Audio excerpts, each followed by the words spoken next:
Okay, good afternoon everybody. I hope you can hear me okay. If we need to adjust our volume at all, we did do a sound check a while ago, but if you do need us to adjust it all, just let me know. I'm Vanessa Denon, and I'm so happy to have you joining us for our webinar today, and we're going to be focusing on the topic of social media lessons.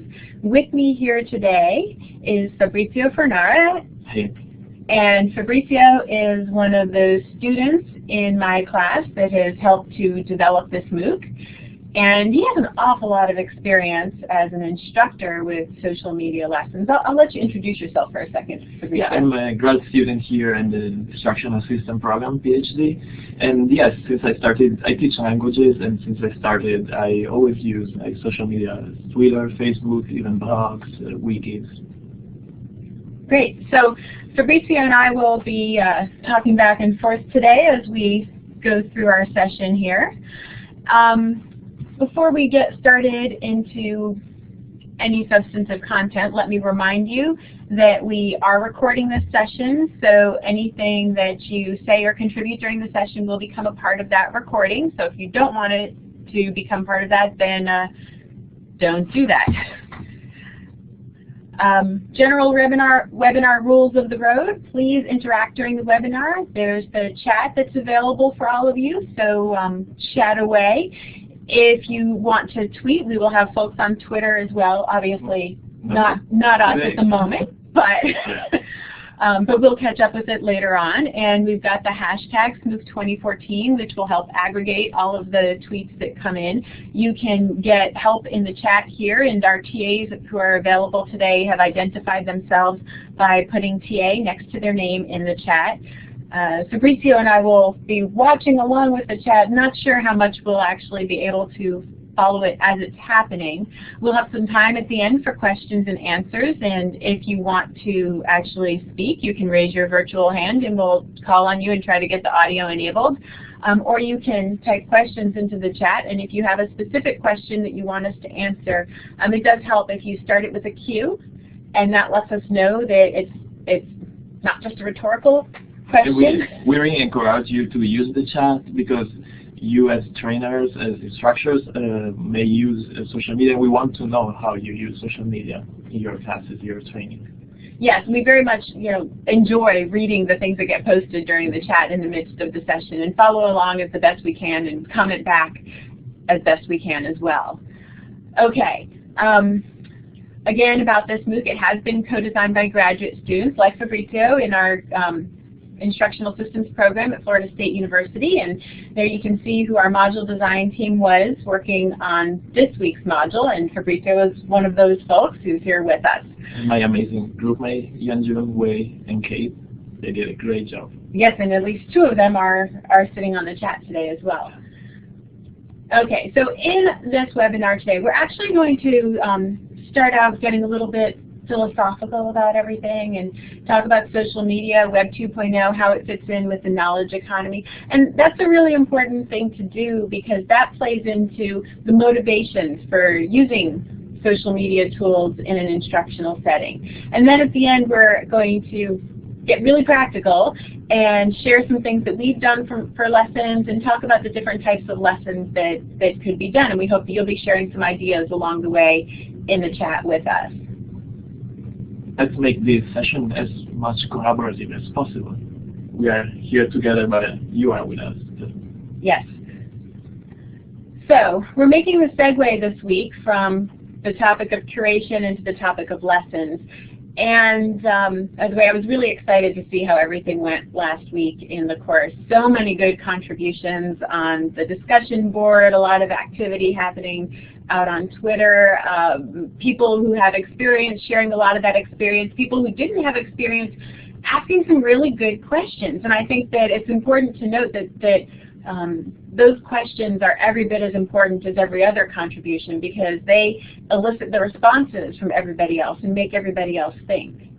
Now, we started with curation because it's a really good entry point. It gets you out there looking at everything that's available to use on the web, thinking about it, thinking about how you might organize it, what you might want to share with a group of learners, But in the end, curation can push us into somewhat of a consumption mode with our learners.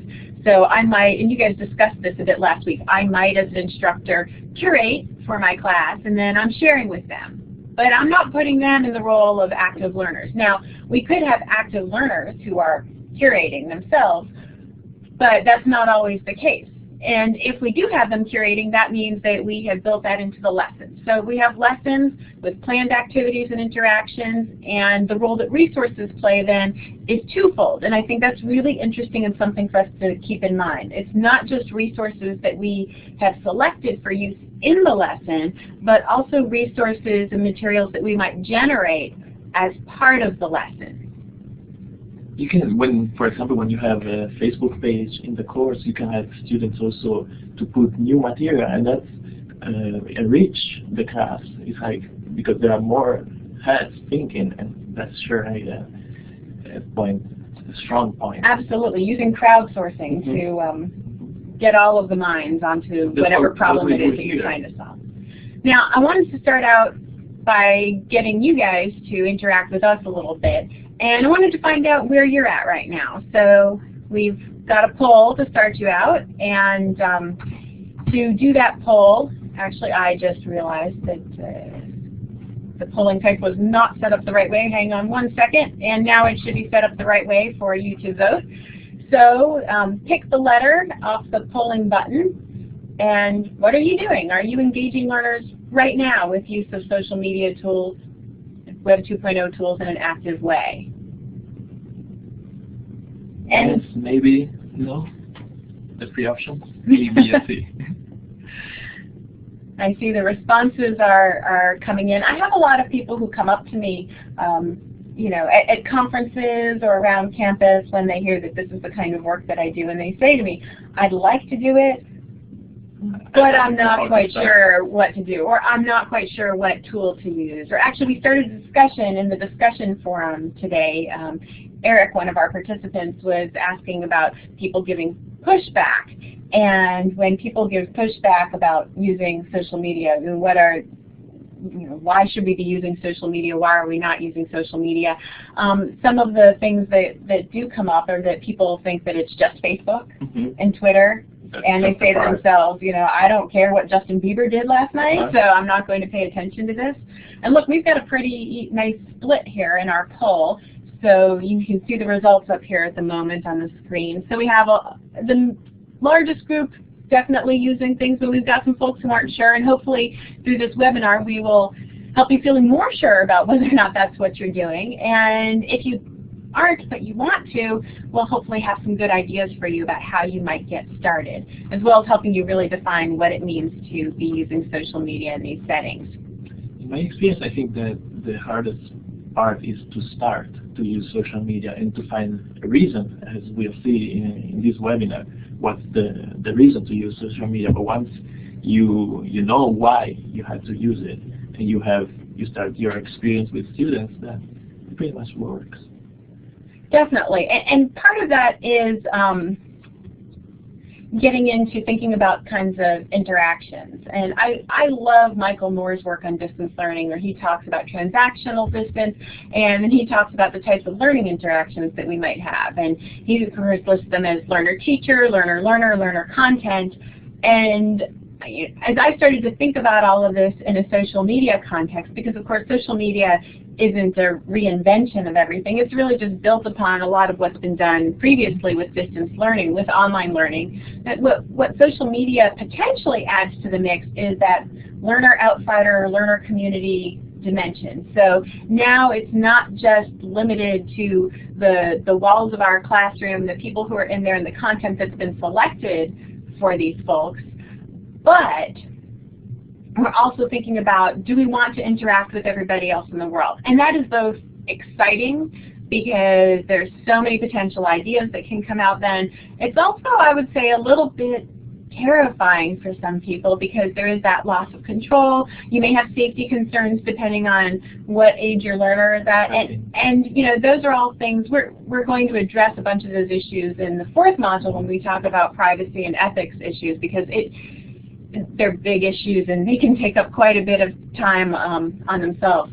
I see that we have some comments in there about suggestions to teach creating personal learning networks. That's actually going to be our main focus next week in Module 3, but maybe we can get into a little bit of that toward the end of the webinar today. So you can create a closed environment, even if you're using social media. There, for example, social networking sites like Edmodo, they are closed, or you use a Facebook group, and so you don't allow people from the outside, and so the privacy is good. Absolutely. I mean, you can control things, and I like to think that it's all part of preparing learners for the larger, bigger experience when they're going to be on their own. So I may have a group of learners who I don't want to put out on the open web and have them engaging with that larger community, but if I'm using the same kinds of tools that they will on their own be using when they engage with that larger community on the internet, then I'm getting them ready for it. I'm getting them in the habit of using those kinds of interactions, being appropriate, learning the etiquette, learning the form of communication. All of those things are happening so that they are more prepared when they get there. Learning. Yeah.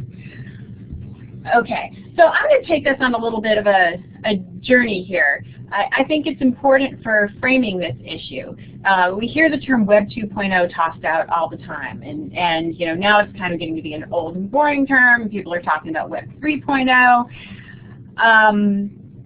You know, oh, Web 2.1.0, it's all gone. Well, no, not necessarily. And I like to think of these as philosophies and not necessarily rooted in tools. And so if we think of Web 1.0, it's really, you've got a small number of people who are engaged in the creation of content and sharing that with others, and a large number of people who are consuming all of that.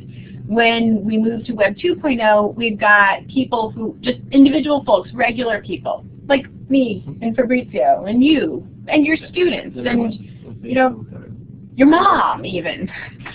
Who are creating and consuming, and few people are pure consumers in this model. We have a lot of user contributors. Now you need to open up your notion of what it means to actually contribute and create in this notion, because, and this might be tying in, I see this question that Malcolm has asked us in the chat, and that might be a good question for us to dive into more substantively at the end of this session, so maybe one of the TAs can grab it.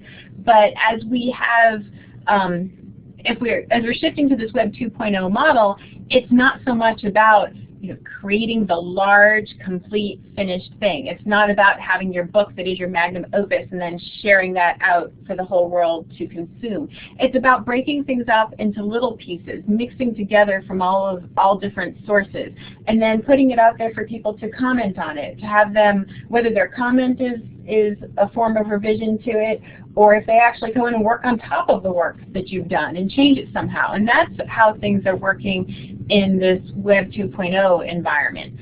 I wouldn't throw out everything that we've had in the past, but I would say that now suddenly everything is open to discussion and collaboration, contributions, remixing in some very new ways. And that's what's really interesting. Web 3.0 Web 2.0 isn't going away in favor of Web 3.0, but all the stuff we have happening now with the semantic web and how the technology is getting smart enough to figure out what we're doing. It's both smart and it's kind of creepy, but it's really cool. We're figuring out what we're doing and then making recommendations, what we might like, what we want to do next, the automation of all of those things by making the connections between the types of activities and the types of people with whom others are engaged. So let's focus on this middle part. Let's focus just on Web 2.0, because Web 2.0, social media, those are the parts that we're really interested in here. You know, what is it and what isn't it? And I like to stress to people, because usually they come up to me and say, this is Web 2.0 tool. Yeah, or I want to use Web 2.0, I'm going to blog. And I say, well, how do you use it? Yes, and because it's not a tool, it's a philosophy. It's this whole idea that we're going to have people getting in together, working together, contributing. So it's ever-changing. The users are the ones who are defining what it is. Not a tool, not a software version. This is actually funny. I have a class that I teach every summer that has Web 2.0 in the title of the class. And when I proposed it to our curriculum committee, they came back with the response that we are not allowed to use a software version as the title of a course because it would expire. And that it might expire within the next 2 to 3 years.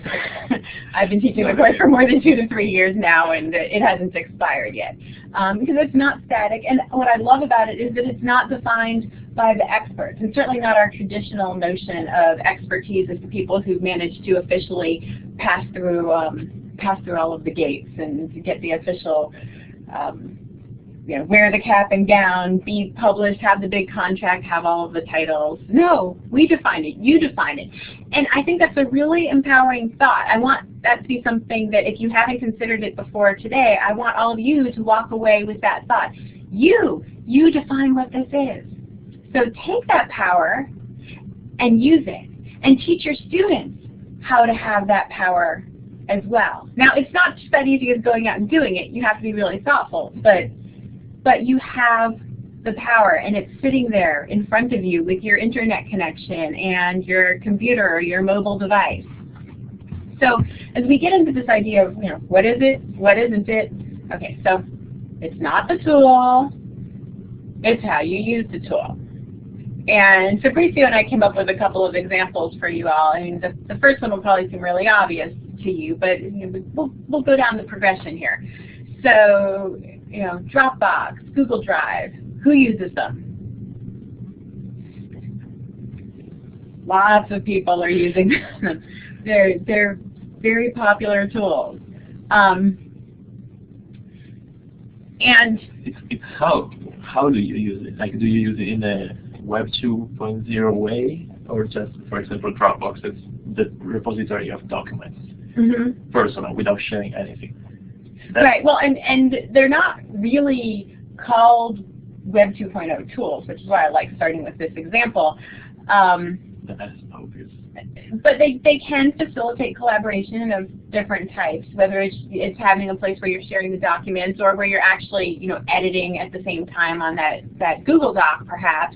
Evernote, he's talking about Evernote. That's another. Yeah, Evernote. Yeah, most people, the way they use Evernote. So we have all of these tools, and we can share out of them or share with them. But really, the way most of us end up using them is personally, right? It's just saving our own stuff. Just same old, same old.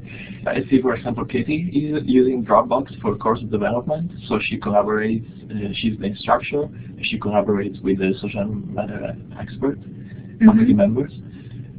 And that's a Web 2.0 way to use it. That's great. Okay, so let's shift to the next one. Prezi. Do we have any Prezi users here? If you're not familiar with Prezi, Prezi is a presentation tool primarily. It is web-based. You may or may not realize if you've seen it before. There's lots of cool zooming in and out, and you can get a little seasick sometimes if you watch Prezis that aren't all that well designed. I see Monica has commented that it does make her a little bit dizzy. It can be extremely creative and cool to use, and it gets hailed as a Web 2.0 tool. But most people I know are just putting their presentations up there, and like a PowerPoint. Yeah, they're in the cloud. You can share them. You can comment, give feedback and stuff. It's I see Eugene and Liz have commented a lot of students like it instead of PowerPoint. Can you add to that? What is it that your students like in particular about it? I keep getting emails from the Prezi team asking if I want to be a Prezi campus ambassador, just as an educator who signed up for it. And I've wondered what it is that they're looking for, if it's really to get more people using the product, or to get people using the product differently, to engage them more in some of those sharing activities, because I don't see it being used very heavily in that way. But if you go online and just, you do this later, go on and Google for yourself social media tools for educators. And I guarantee you, on a lot of those lists, you are going to see Prezi. And yet, Prezi is PowerPoint with vertigo. Yeah, that's a great comment, Malcolm. It's definitely like PowerPoint with vertigo. Okay, so let's jump to another example, which is blogging. Oh, staying on Prezi and PowerPoint is also how to use it. That's like similar to what we are saying. Like you use PowerPoint to present information, bullet points, but you use Prezi also for zooming, for, as you say, like being creative. And so like a lot of amazing stuff at the end of the presentation. Then you see that all the images form like they told me a zombie in one case. You know, so it's like how you use it, and that's what we are talking here today. How you use a tool. So Prezi has specific functions, and PowerPoint others, and that's what we want. To say here. So it's a great tool. I mean, go check it out. You can do some really cool things with presentations. Although you do want to be careful to not make people dizzy, but it's not a social media tool. Now, blogs do tend to be considered social media tools, but that's not always the way they're used. So just because you're using Blogger or WordPress does not mean that what you are engaged in is some type of social media interaction. In fact, I know a lot of folks who use WordPress, which is a blogging platform, in order to create a static website. Why do they do that? Because it's really easy. It is really easy to use. You know, they've got templates. You can upload your own pictures into the templates. And most people who are comfortable enough just being on the web and filling out a few forms can quickly become comfortable enough to create themselves a website using WordPress. Yeah, but then they're posting content not necessarily with the idea of ever having an interaction with somebody else or having comments. And comments are what help make blogs interactive. You know, they're publishing tools. And they're publishing tools with a very clear power differential in them. So you have an author, and then you have the commenters. And it's important to keep that in mind. It's not a level playing field with a blog the way that it is with some of the other social media tools, because there's a point in which somebody is serving as the host, and that person has some extra controls beyond what everybody else in the setting has. And that can be a really wonderful thing. I use blogging a lot with my classes for different purposes. Sometimes I use them as reflective journals. Sometimes I use them as places for people to, I guess, sort of curate and pull together important things. And one of the reasons why I like using blogs as opposed to just sticking with discussion boards in my class is that idea of authorship. I know you've been in my classes where we've done that, and when I have a discussion board in the class, what happens is that everybody turns to me because I'm the instructor and I set the discussion questions, and so it's my space. Even though I would like to think of it as a class space, it becomes my space. But when I have everybody go out and create a blog, when you create a blog, it's your space. My space, people come to my space, interact with me, and then you as an instructor can come there too, or just observe just what's going on. But it's a dialogue between classmates that actually improves the experience. Yeah, and it's nice to see how the students will come to express themselves, how they will choose to focus the discussion in different ways from how I might choose to focus the discussion. And I see Malcolm has a comment about social media being like a spectrum, or like a continuum, and I think that is a good way to think of it. And again, it's not inherent in the tool, but how you use it. I see comments about the sound. I'm sorry if the sound is going in and out. That there's not much I can do about that. We're not touching anything here. So I like to think of this as the dimensions of participation that you might have in the social knowledge landscape. So at the top we've got consumption or production. You think about where you're asking your students to be. Are you asking them to use items that are posted, or are you asking them to create and post items online? And then there's a very purposeful dividing line in the middle of this slide. So then as we move to the bottom section of it, you've got passive, so you've got the folks who are reading and lurking, and that can be a consumption mode. Sometimes to those folks, So that passive consumption actually feels more active to them than it really is. And that's been a fascinating part. I do research about this, and one of the interesting things that I found is that the people who spend enough time following along in a forum, following along with the same people, tend to feel that they know those people. And then if they move to become interactive, and the next part I have on there is active in the network. So if they move to become interactive in the network, sometimes they have these points of friction because they start to engage with the person with a little extra bit of familiarity. And yet they are largely unknown. You know, they were just a site statistic in the past. They were just, you know, not even a like vote on Facebook. They will be creepy in their young world. Yeah, I mean, well, it's just as creepy as it feels. Like if you're on Facebook and you posted a status update, you know, about buying. I might post something about buying a new dress, and I come in and you say, "Oh, that's that new dress that you bought." Whoa, that's kind of freaky.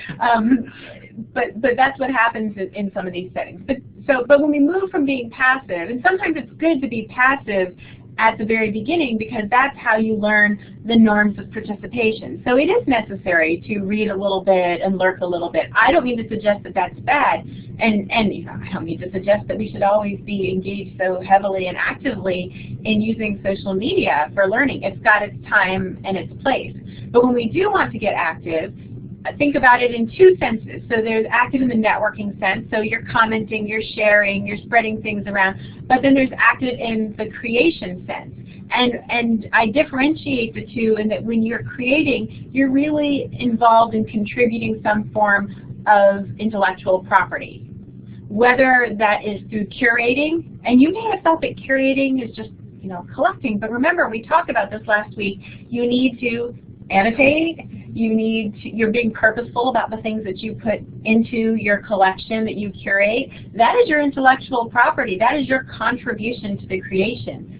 You know, the same thing that happens when you remix, and a lot of people say, you know, remix or mashup, what's all of that? But instructors have been doing this for a long time, going and consuming things that are online and then mixing them up and using them offline in the classroom, and not necessarily coming back and sharing that again online. A lot of instructors might feel like they're much more engaged in this social media landscape if that's more of what they did. So if they didn't just consume and take it and use it in their classroom, if they came back and said, hey, here's how I used it and here's how effective it was for my students, and then they're participating. I'm a language teacher. That happens like this. My coworkers give me material, but that doesn't work as it is for me. So I have to remix that material, a PowerPoint presentation, adapt to my class, to my teaching style, and then it works the same. I have some good news for Fabrizio. I can feel the air conditioning turning on. See, you guys may not realize this, although we're both a little red in the face, because it's 80 degrees outside in Florida here today. So of course the heat has been on in my office all day long. It's been really special. Okay, so just to sum this up a bit, the online knowledge activities that you might be engaging in, this is the way I really like to break it down. So we've got consumption and creation and management, and then brokering, that's that sharing part. But these are some pretty useful terms to spread around, and I like using them with knowledge at the beginning because it really puts that point on it that we are talking about learning settings. Although now I'm actually going to shift off into something that's doesn't directly come from education, but this is a great book that I would recommend. It's a heavy read. Blogs, Wikipedia, Second Life, and Beyond, from production to producage. And it's from 2007, I believe.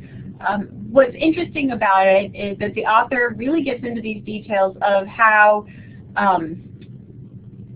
it's not just about consuming anymore, and it's not just about producing, but individuals out there are becoming the producers, and that's changing the way that everything is happening in our world, and it's changing where the power is. And in particular, so he uses this word producage and says that we are all becoming producers. That's the first part of this module this week for the SASH. Yeah, this idea of active users, really. And so these principles, and if you want to read more about it, there's a URL down at the bottom that you can grab. But the ideas going around the circle here are that we can have open participation, so it's not restricted to anybody. We can all be a part of this, open. We've got fluid roles, so I don't always have to be the leader or the follower. I don't always have to be the producer or the consumer. We can move back and forth on these different things.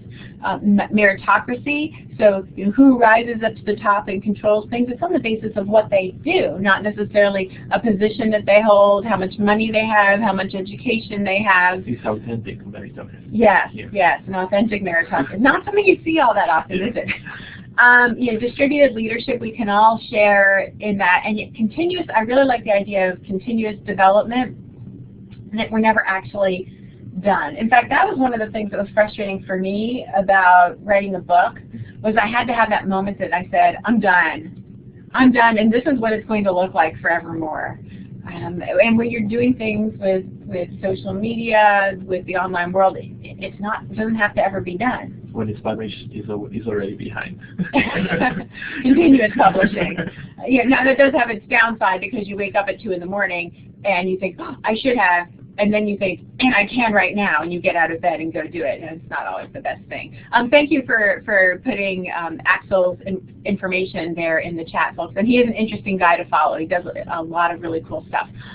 So then we've got the idea of shared intellectual property. That really changes up things too, because again, I published my book, it's my book, and I feel all important about these things.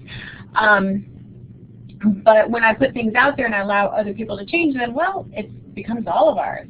But then the cool part about that is this idea of individual objectives. So we all have our own reasons for being a part of this world. And you start to put all of this together, and you get a nice sense of why people are engaging in this way. And what you might start to do is to give some power over to your students and encourage them to be a part of this knowledge economy, to teach them how to do it. There's a question? Yeah, I see a question about whether or not I'm going to use the book in my course this summer. I have used it sometimes and not other times. Sometimes people complain that it's a lot of dense reading. I will probably end up recommending it, but not requiring the book in my course this summer. Although I really do recommend reading it. It's a good book. And there's the article from Bruins 2007. It's on our MOOC. Yes, we have shared that article. So, why are we talking about this? Why do we want to engage learners in this way? Well, we want to prepare them to participate in the knowledge economy, and if they're going to become lifelong learners, this is the way that it's going. But what I find interesting, so I talk to a lot of educators, and they say, I want to use social media in my class. And I say, why? Why do you want to? And I've just compiled here, you've heard these reasons too, right? A list of reasons that I hear from people. A very popular one is that it is new and trendy. And my students are digital natives, so of course they're going to love this when I use this with them. Sometimes there is institutional pressure, or the belief that it's just going to be motivated because it's something new. Or, is it going to enhance learning outcomes and enable new types of interactions? Now, I've adjusted this slide a little bit, sort of like the traffic light for you. And I want you to think about this stuff for a second. I would say that it's new and trendy and students or digital natives are not good reasons to be integrating social media into your lessons. Trendy is not the motivation for instruction. And there are lots of things in this world that are trendy. Many of them are quite unfortunate, actually. And would you do them just because they're trendy in other parts of your life? Probably not. So why should you do that in the classroom? Here in the chat, there's a good idea that why I started to use social media for my classes is meeting your students where they are in a familiar environment for them. And in formats, so it can be in format, you can put formal instruction on that. Yeah, but some of the interesting things that happen with that, and Fabrizio and I've had a lot of conversations about this. He's used Facebook in his classes, and I've done some research on use of Facebook in education, and I hear a lot of folks say, well, they all want to use it. But I actually get a lot of feedback on surveys saying that they don't all, well, first off, about 5 to 10% of this group aren't actually using Facebook, and they have really good reasons why they're not using it. And then there are some who say, no, I don't want my class space to be my learning space. And then Twitter, I remember bringing Twitter into a class thinking, oh gosh, well these students, they text message all the time, they put Facebook status updates on all the time, this will be familiar.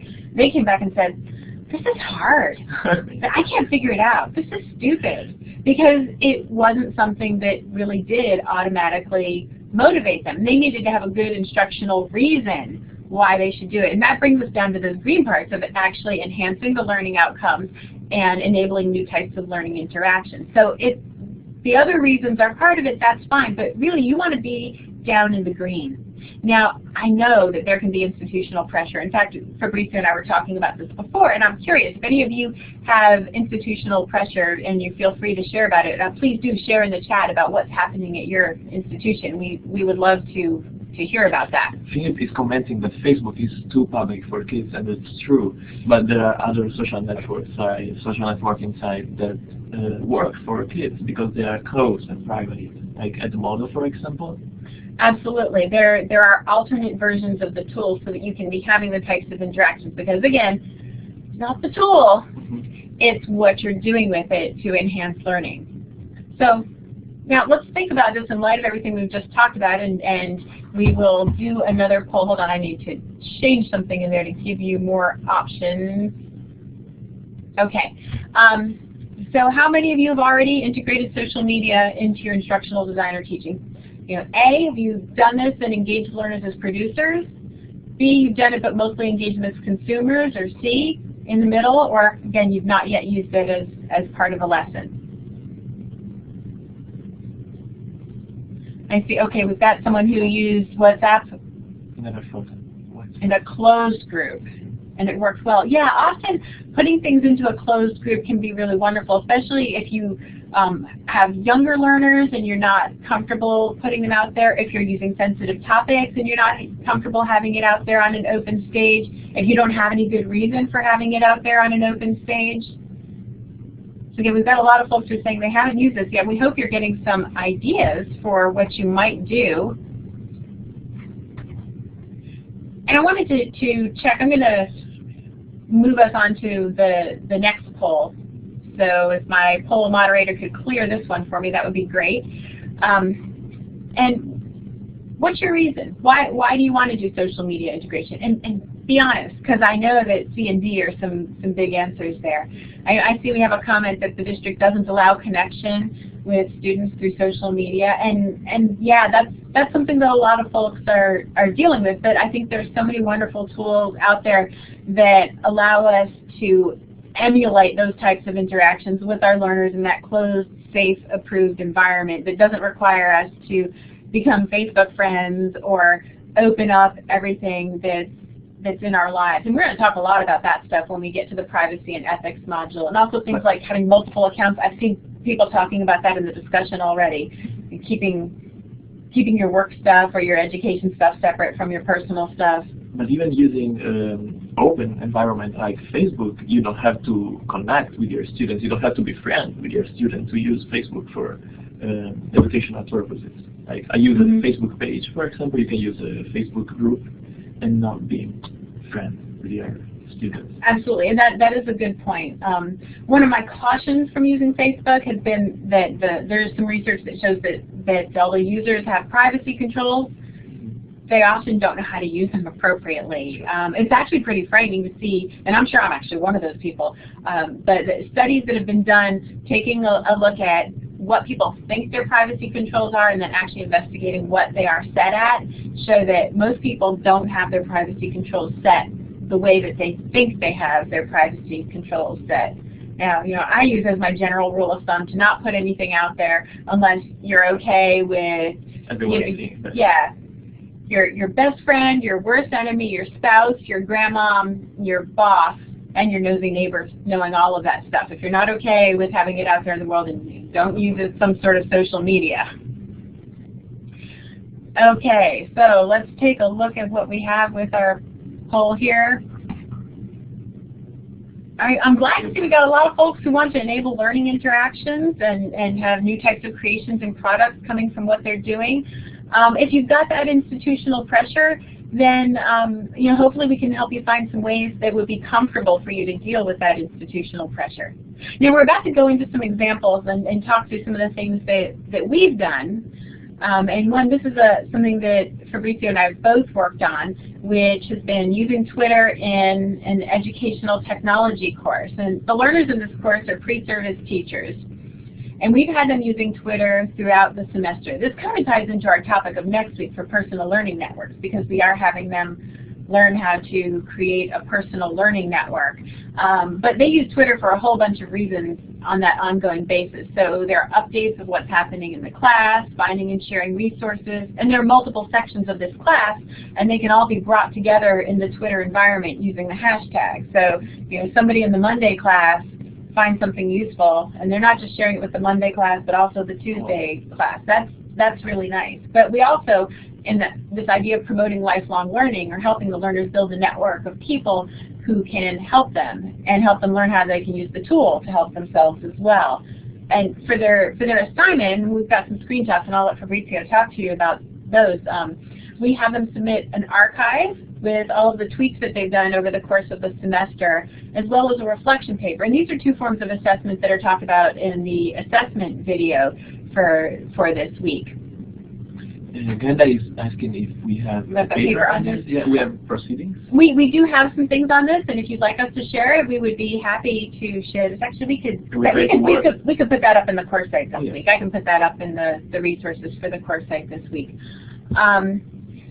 Philip brings up an interesting issue, students being afraid that the teacher would spy on their tweets. Well, this is why you might want to create multiple accounts, and we try to let the students know about their different options in advance. That's a really important thing to do. Alexandra, that article is in a book, and there are copyright issues with it, but anybody who wants it can email me, and I will be happy to send you a copy, because I can freely share it in that way.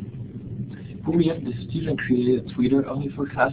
We didn't ask that to have a specific account for the class. We allowed them to use their personal account if they wanted, and some of them did it, and the drawback is that they were overwhelming maybe our homepage with personal tweets. So you should find a balance. Yeah, but really we were using the hashtag to aggregate everything for the class, and so that was what could bring everything together for them. Here's a sample. This is from the instructor account that was tweeting, and the instructor could share things like reminders about what's happening in the class, or here's why are we using Twitter? Well, here's an article. Go read about it. Sharing material, communicate with students, reply to students, and communicate about academic issues, download your tweet, and that's a tool more to communicate with students in a more direct way, because they have also their mobile phone, so you can reach them actually everywhere. Mm-hmm.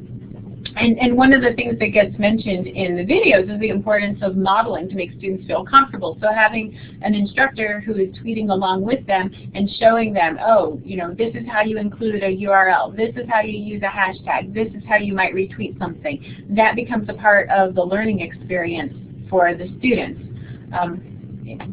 Yeah, that's what students wrote. We asked them to write at least 2-3 tweets every week for educational purposes. And for example, the first tweet is about inspiration. That's a tool that they were learning how to use in class, and they were commenting about it on it. And if you look at the third tweet, there's an interaction between students.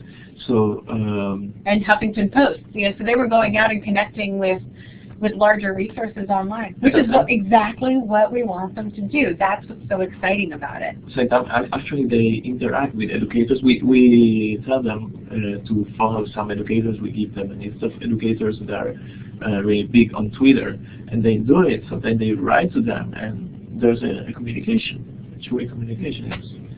They actually build their personal learning network. Right. Well, here's your class, Fabrizio.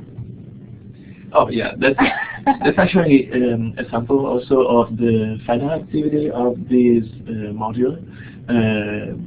Students have to create instruction using a social media tool. That's an example that we put online. It's a Google site, a wiki website. It's a collaborative project, obviously, being a wiki. It's for students, Italian language students, but it's more for them to practice, to get to know and to share information about Italian culture, society. And so we basically created, that's the example of creating a wiki where students create, as you can see, different topics, news, sport, music, and they collaborate in group of 3 or 4. If we go to the following slide, this is where students on the wiki website they use. So in the first slide is the final product the student has to share with everyone else. But to collaborate and to share material before writing that, they use another wiki that's called here Wiki dal Vivo. So students put material and comment, and also they interact. If we go to the next slide, they interact on a Google group. So here basically we are integrating 3 different tools: a website that's also a wiki, a pure wiki, and Google groups. That's a discussion board basically. And here you can see like sample students say that he found something online, and he attached the link, and the other person is saying, oh no, you didn't attach the link. So there's this communication that can be more useful actually, but it's a way to make students interact outside of class. They also can interact on Twitter, for example, using an hashtag like we did in the other course. And for this module, you have to create some activity like this using social media. And this is the final product. For example, students worked on talking about finding information and writing down information in Italian, in the language that they are studying, on Italian famous people. And here we have 3 examples. That could be an activity that students do like along all the course, like for example a 14 weeks course. That's a good way to not be left alone doing their cultural activity, as we usually do in our language classes, but to work together and create together knowledge and then share to the public.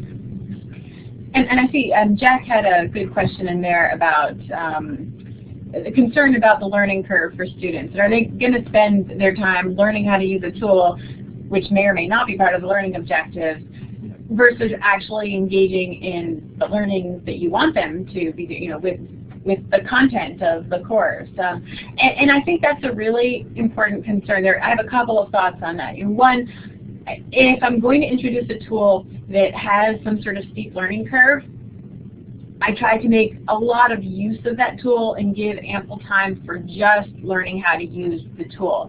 And so that puts a check and balance in place for me, is I need to devote 45 minutes of instructional time to how to use this tool, and then we're going to use the tool for one 20-minute activity.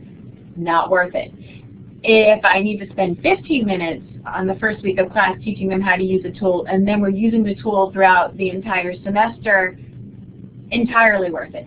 Another thought on that is to not introduce too many tools at one time, but to really think about, in this class, for this purpose, what do I want? Now, what that doesn't mean is that I, as instructor, am limited to, say, one tool, and I think you do the same thing. So I might have any number of tools that I'm using, and I'm feeding up content for the students to use. So I'm curating and collecting and blogging and tweeting, but I leave it for them to be the passive consumers of all of those items, and then I'm only asking them to actively engage. One or two. Yeah, in very simple ways. Again, it's not the tool, but it's the activity that you do, how you make students learn.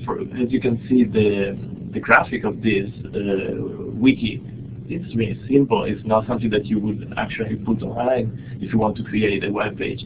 But so it's like we don't want students to be experts on how to use the tool, but to use the tool for instructional purposes.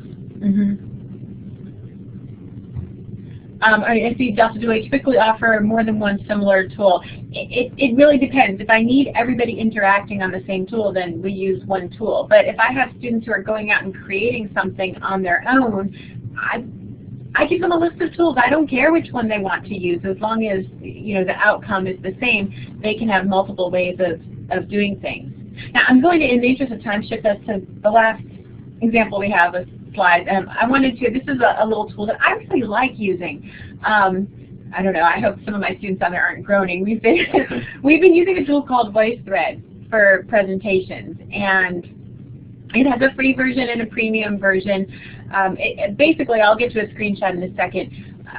It allows you to have presentations that are online, and they can be created by the instructor or by the students.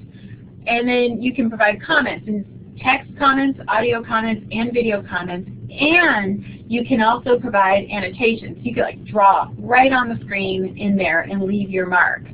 And you can set this up so that you've got a closed environment if you're most comfortable with that, or you can have an open environment and anybody in the world can be commenting. And I mean, you can do some really creative things with this tool. I actually, for my husband's parents' 50th anniversary, I set one up with pictures of them over the decades, and then we let family and friends from different eras of their life know about this, and had them in the month leading up to the anniversary come on and comment and leave messages and memories. And we were able to take all of that and output it into a video, which is comfortable for them to go and share with other people. So that was a really awesome use of this tool, and it brought together a lot of people. And now I'm using it in classes right now.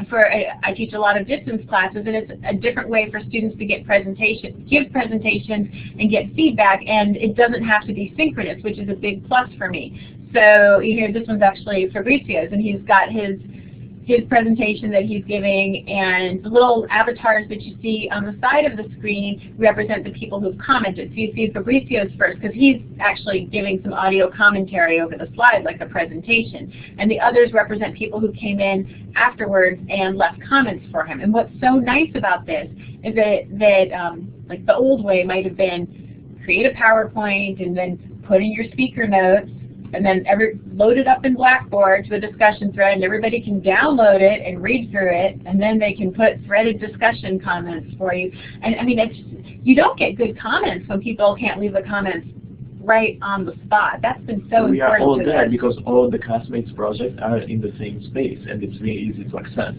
We don't have to go to each thread of every student. Yeah, this semester we've been using it with a group function. So every time somebody in the class creates something, it goes into our group so you can see it. And it's got RSS feeds, so you can subscribe to all of that. It really is a nice tool. And if you just are starting to think about how do I get people interacting online, this might be a really comfortable way for you to start, because there are probably things you're already doing that are very much like presentations, or even, well, I've got my husband, the history professor, he just had his class looking at old photos and then providing some comments and analysis of what's taking place in those photos. And so that was a more instructor-controlled one. But again, it's really in the comfort zone of a lot of people. And how long did it take to learn to use it? No, it's also because it supports different tools. In fact, this is a PowerPoint, what you're seeing. I created a PowerPoint and I uploaded the slides. But you can also upload videos or pictures or audios. So it's like where you're more comfortable, you can use everything. Yeah, exactly. And you can see toward the bottom of the screenshot where it says comment. And this is that easy. You sign up for an account, you click on the link to the presentation, and then to interact, you hit comment. And then you choose if you want text or audio, and there you go. Now just some ideas for social media lessons. So you want you guys to share some of your own ideas in the chat. These are the categories that I have in the tool video for this week. You can do collaborative writing, like using a wiki, or VoiceThread was an example of publication, presentation, communication and networking activities, like having the pre-service teachers engaged on Twitter, collecting and curating, which we did last week. Another activity, I know somebody who uses the meme generator, which is one of the tools that we linked in this week. And they use a meme generator really just as a little fun and motivational thing for their class, where the class is getting to, all those photographs, internet memes with cute little text on top of them. You can go on, create your own, and share them around with other people. Oh, Malcolm, do you have your question? Is there any chance you could drop it back in again for us so that we can have it in front of our faces? Because I remember you had it, but... Or any of the TAs, maybe? Yeah, if anybody's got it. That's great. Okay, so Web 2.0 is fundamentally transforming society and learning. To the extent we build on old learning models, fundamentally miss what is going on. I think that I don't think that we should throw out everything that we've done before. I don't think that that's a bad thing. And I think that doing some things like this use of VoiceThread, which is really kind of moving forward from where we've been in the past and not doing a huge shakeup, I view that as a gateway to getting people more comfortable using these tools. And then once you're there, and usually it's a matter of showing people how to use things in their personal lives, and then they're more comfortable using them in their educational lives. And I mean teachers, educators in this sense. If they can see the power of curation for themselves, if they can see the power of building a personal learning network for themselves, then they're going to be increasingly comfortable with helping their students and wanting their students to do the same things and figuring out ways of emulating those activities as parts of their lessons. So yeah, I mean, I do think there's a radically big difference between, say, I hate using the word traditional, I say traditional online or distance learning. Certainly from this model of just having a lecture and just maybe discussion questions, not even with the anticipation of the instructor being involved, to putting people out there and really having them engage with each other in that larger community. I think that learner community involvement is one of the really exciting things about it. You have to give instruction to your students. You have to tell them, comment on them, and you have to give maybe a grade to encourage that. But and the modeling. I think the modeling is important. Examples, showing them what it might look like in advance. Spending that time saying we're going to spend 1 or 2 weeks. So again, it's an investment. Pick one thing maybe and do it throughout. If you teach a university course, throughout the semester, or across a couple of units, so that people really get familiar with it. And it's okay to take that time at first and say the first week, the first 2 weeks, we are going to learn. This is the position we're going to hold. And then when we learn how to really do this, when we see the norms, when we feel comfortable, then we take a step ahead and we start to comment and like. And then we say, oh, now maybe I have something I could add. So now I'm going to add content. And it's all part of a progression stepping forward, because it's like swimming. There are some people who are willing to just say, oh, look, it's the pool, woo, and jump right in. But there are a lot of people who want to stand there, dip the toe in, and then go down the steps. And that's why we have to give, as instructor, we have to give clear and often we have to give clear instructions to them, because we can't just tell students, oh, use VoiceThread, but we have to put everything clear, what we want, how to use it, and then they will become independent. Or you can have the Twitter problem, because I'll tell you, I mean, I can't believe I was that naive, but I was, to think, oh yeah, they walk into class texting, and they're on Facebook all the time. Twitter's kind of the same thing, they can do this. And they couldn't. And they weren't kidding, they really thought it was difficult. So it's about time for us to wrap this up, but I think the big points we wanted to make today were, really think about what it means to be an active learner, to be engaged, to not just be consuming, but to be creating and building the network, and to do it for the right reasons. We were talking about this before. There's so many layers to that, aren't there, of what the right reasons are. Facilitating learning. And I want people to get out there and be confident about being knowledge creators, knowledge managers, and knowledge brokers, and not just knowledge consumers, because that's really where everything is heading. The power is there for the people who engage in, I'll invoke the producers term again, but the people who engage in the world as producers are the ones who are increasingly getting the power as we shift to that meritocracy and that shared leadership. It's for those people who are able to do these kinds of things. I see idea coming on the chat. That's what we are working on all this week on the model, on the discussion board. So let's keep this conversation on the discussion board. There's some threads dedicated to our ideas, your ideas. Let's keep on talking about that. Yes, please. Share your experiences, ask questions. If you want ideas about different tools you might use, or how to use different tools, or want to know more about any of our experiences with them. Between me and Fabrizio is not my only knowledgeable TA in this area. We've got folks with a lot of experience, and then there's all of you who have a lot of experience too. Let's bring this all together, and hey, let's be creators, managers, and brokers of the knowledge. Share your experience, but also experience of other people that you may know online or personally. That would be really helpful. Yeah. Well, thank you for having me here. Thank you for joining Fabrizio and suffering through my 80-degree office. The air conditioning has not really come on yet. Philip, we will be getting in deep on this personal learning network issue next week, so I hope you can join us for that next week.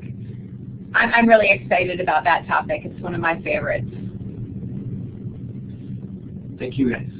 All right, thanks, folks, and we'll see you online in the various forums. Look forward to continuing to interact with you this week. Ciao.